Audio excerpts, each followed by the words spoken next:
We're very proud of this final season, how we're able to close. The work that the actors have done on the show, I think, is truly amazing. It's wonderful to finally get to share this ending. On the one hand, we're all very excited that we're just playing it out raw and ugly, the way the show has always gone down. It's kiss my ass time. On the other hand, we've been a family for going on 7 years now, and it's been an incredible, remarkable road. This is a series wrap for all you guys. You knew the end was near, but it was just sort of the sense of denial. It can't be over. It was a marvelous experiment, and it really worked out well. Some of the best writing that you can get your hands on, and Sean Ryan is like the best showrunner ever. I mean, I want to work with him forever. You taught me everything I know. There's so many things had to come together that it was shocking that they did. It makes you think, well, you're never going to have this again. How could you get this lucky twice? You got an action hero on your payroll.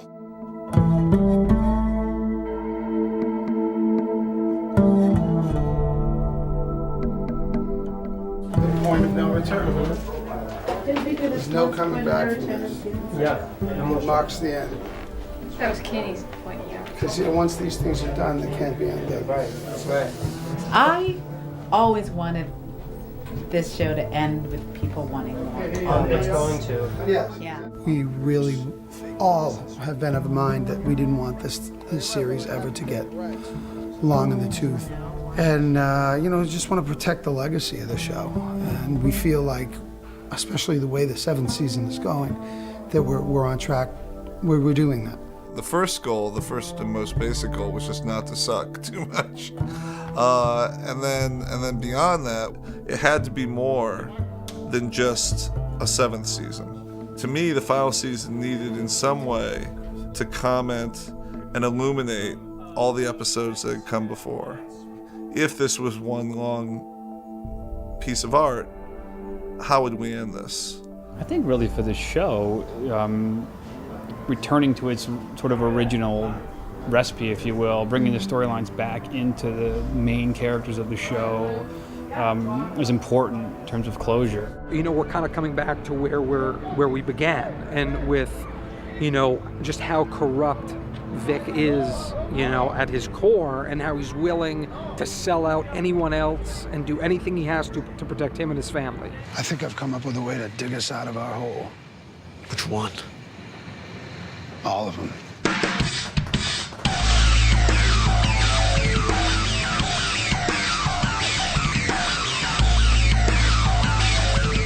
So Vic forms a plan at the top of this episode that's going to hopefully take care of all of his current problems, having to do with putting Pezuelo away in jail and killing Rezian so that his family can be protected, and also hopefully giving Lem some justice and taking care of Shane.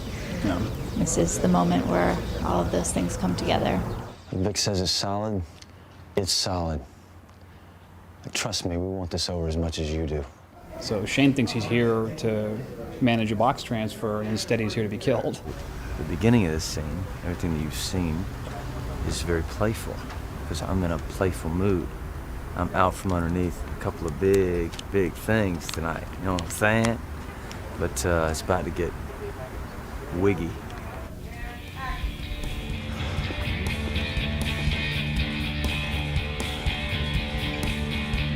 Tomas, action!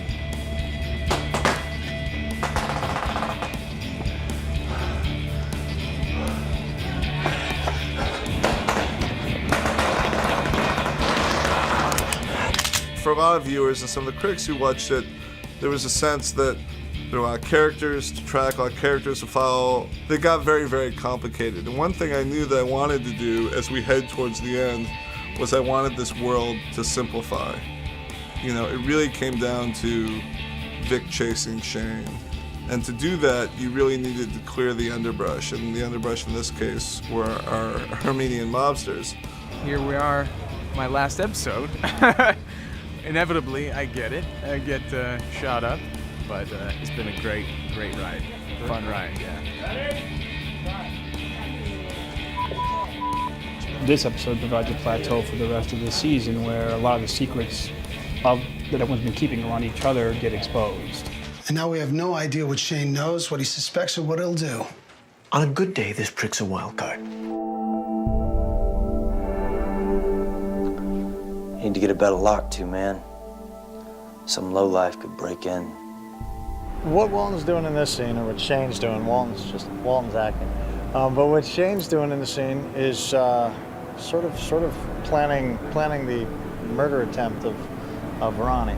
See just how freaking serious he is, which is just incredibly messed up and in keeping with the Shield. It's how they do over here, which is great. I mean, it's just so loaded and complicated, and it'll be a pretty great scene. If the gun that's sitting there the whole time is this, the freaking Magnum, Then I'm not worried about it then being unloaded. it's unloaded. So you just leave it there, and he looks and goes, whoa, whoa, whoa. Yeah, that's right. And that's a big, serious motherfucking gun. Tell me when you're ready. We're ready. Okay, there we go. They Like that literally, change? It goes good with this size. they literally said that the Shield shows so much woman skin. But they want a few more men. They're like, yeah, show Man us. skin. This scene is where I get blackmailed into, I believe, shooting a police officer. I haven't got the next script yet. I'm in the next episode as well, and possibly a few more after that. Shane Vendrell hired you to kill Gardaki?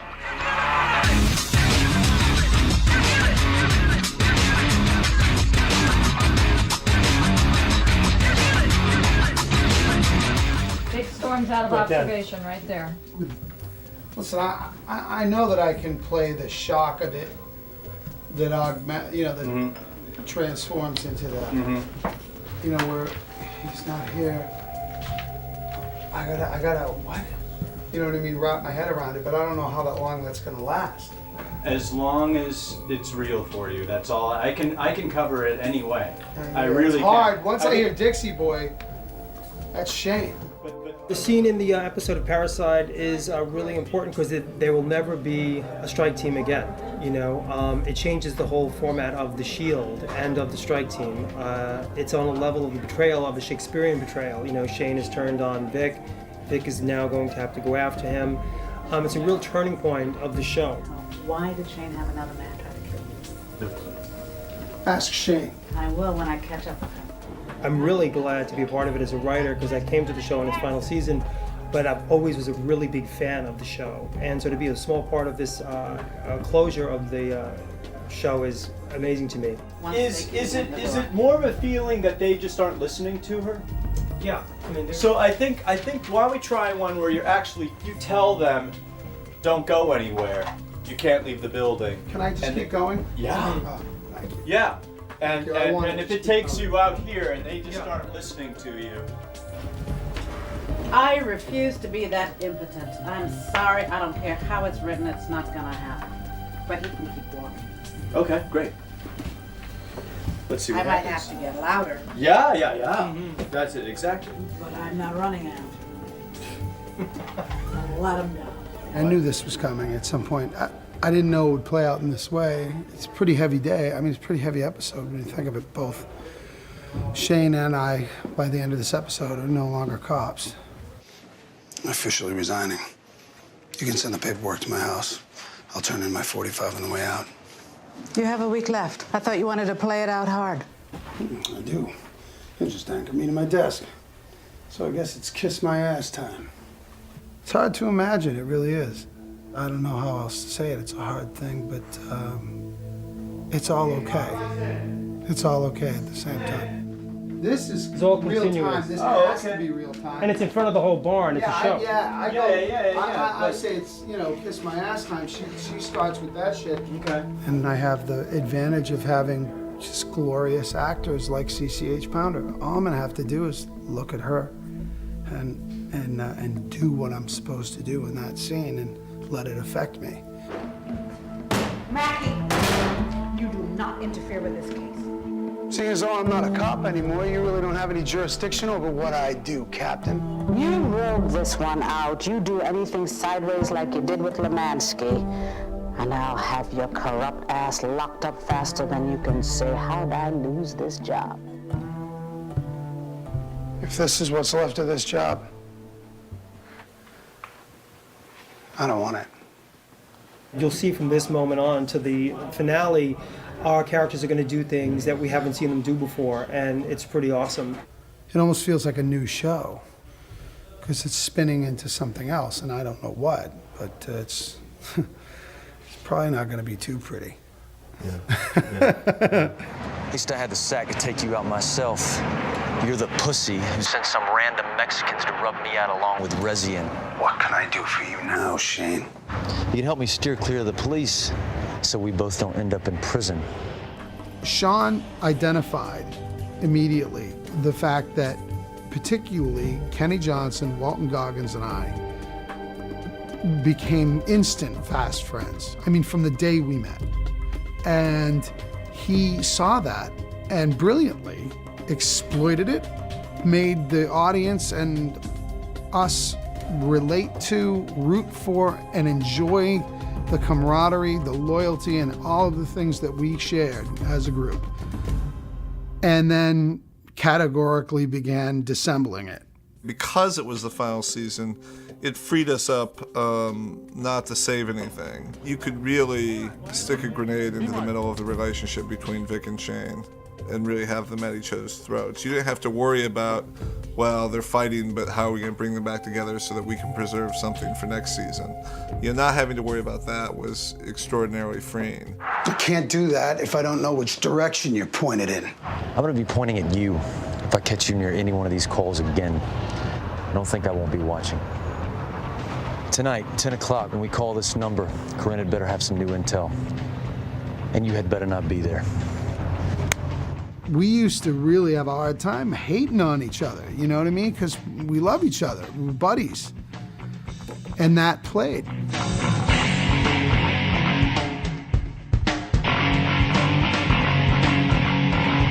And background.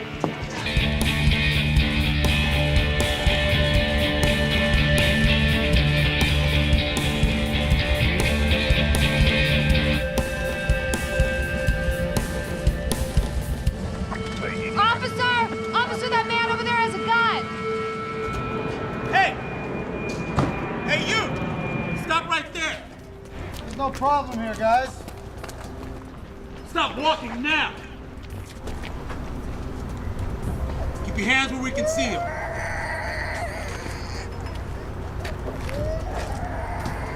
Are you carrying a weapon? 357 Eagle. Get on the ground. I'm a cop. Vic has been chasing Shane and Mara for the whole episode here, and it's been narrowing in on where they might be. He's gotten a tip that they're waiting at this hospital where we are tonight. Vic is coming down to kill them. He's definitely had that opportunity before in different storylines and thought better of it. Maybe there's some level of regret in this storyline, and certainly when Shane killed Lem that he might have regretted not taking that opportunity. This one, I think, is the first time where he really wants to take the opportunity, and he's thwarted for other reasons than his own conscience. The other ones, he thought better of it. Here, he would go through with it. This is the first time where he really would. If he had a clean shot at the guy, he would take him out. You're right there. I'm on point. Yeah. I'm on point. But the problem is kid. I got kid in my face. I can't do it. And then, fuck, there's cops and, it just falls apart. Get on the ground.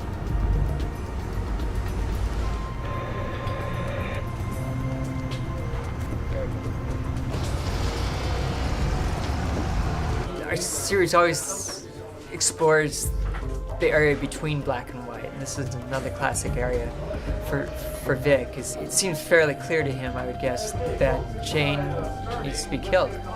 However, when you factor in the innocence of the unborn child within Mara, what's the answer there? I think that's the dilemma that we face tonight. You guys want to hear the good news? Sure. The great news is that Bill Gierhart's getting a shot to direct The Shield. Billy Gierhart was the A camera operator and shot every single episode of The Shield from the beginning. And when Sean called me and said, listen, Billy has been yumping me for a long time to do an episode, and it's really kind of the last opportunity for him to do it, because it was the second to last one. I didn't even hesitate. I was like, yep, cool, absolutely, let's let Billy do it. It's a really great feeling to give someone the opportunity and give them the room to grow and to not only meet your expectations, but to exceed them. I think he absolutely knocked it out of the park. I think it's one of the best episodes, if not the best episode. There are two people that are on the run with a child and an unborn child. I mean, that's not exactly the easiest group to be on the run with. And it's like, is it gonna be? Is this it? Is it over now? You know, I think when you're on the run, that's always that like, when is that moment gonna come? One thing that Sean and the entire writing staff was able to do consistently was to surprise, but in a way that wasn't gratuitous, and also in a way that after it happened, you'd look back at it and go, well, naturally, of course that's what happened. But I didn't see it coming somehow. State your full name. Victor Samuel Mackey. One of the things that I did with my editor was we extended the amount of time before that confession began. And that's the thing that the fans and the critics that I've talked to about that scene always talk about, that long pause before Vic starts to confess. It's just something you rarely see on TV or even film. To take 42 seconds to have a guy sort of relive the 86 episodes that preceded that and all the things he's done, and now to actually confess it and to confess who he is to be forced to face himself and look at himself in a mirror. Those moments as a writer, you pray to have scenes like that to write. And he just takes his time, and it's brilliant, it's beautiful. And I called Billy Gierhart, the director, after I saw, I said, Billy, that moment, what did you say to Michael? Because Michael brings so much to the table to begin with. What did you say to him? And he said, Michael, you have to remember, you've been asked questions about this season after season after season, and you've avoided them. And this is the first time you're going to utter these words. What does that mean? Put the weight behind that. And boy, he did. I shot and killed Detective Terry Crowley. Over the course of the history of the show, we do things unconventionally often. And I said to Billy, this is one where you just roll cameras and let me go. Sometimes you just can't replace that first take. Working with Chicky all season, it's like it was like everything was unfolding, another layer, and we trusted each other a little bit more. It's like a dance, and that confession to me was kind of like the culmination of all of the episodes and all of the moments and all of our history combined, and it just felt gorgeous. It just felt so raw. Do you have any idea what you've done to me?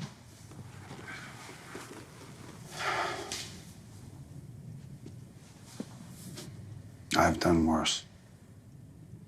We're trying to set it up so that what you expect to happen is absolutely and powerfully not going to happen. And everybody, it's funny because as we've been progressing, and some actors, the day players and guest artists aren't given the whole script and don't know the arc, and everyone wants to know what's going to happen, and they get their scene. What?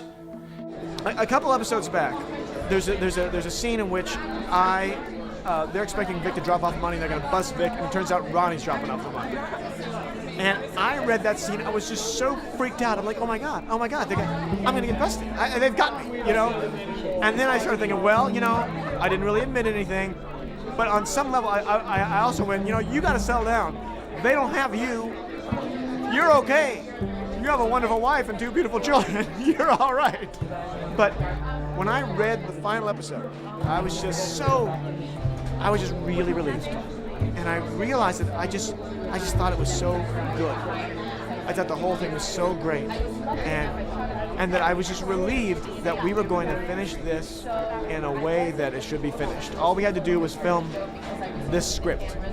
I think good shows are like comets, You don't want to just be blazing until they slowly fizzle out. You want them to explode across the sky, and this is a good time to end this show. This, to me, is a slice of life, so nobody expects to lose. Nobody expects to die. Everybody, everybody's going to keep shouldering on. This just happens to end here. I worried a lot about the show's legacy. To me, I always wanted to make a show that didn't just appeal to people Tuesday nights at 10 on FX, but would hold up, and that 5 years from now and 10 years from now, it would have as much meaning as it does now.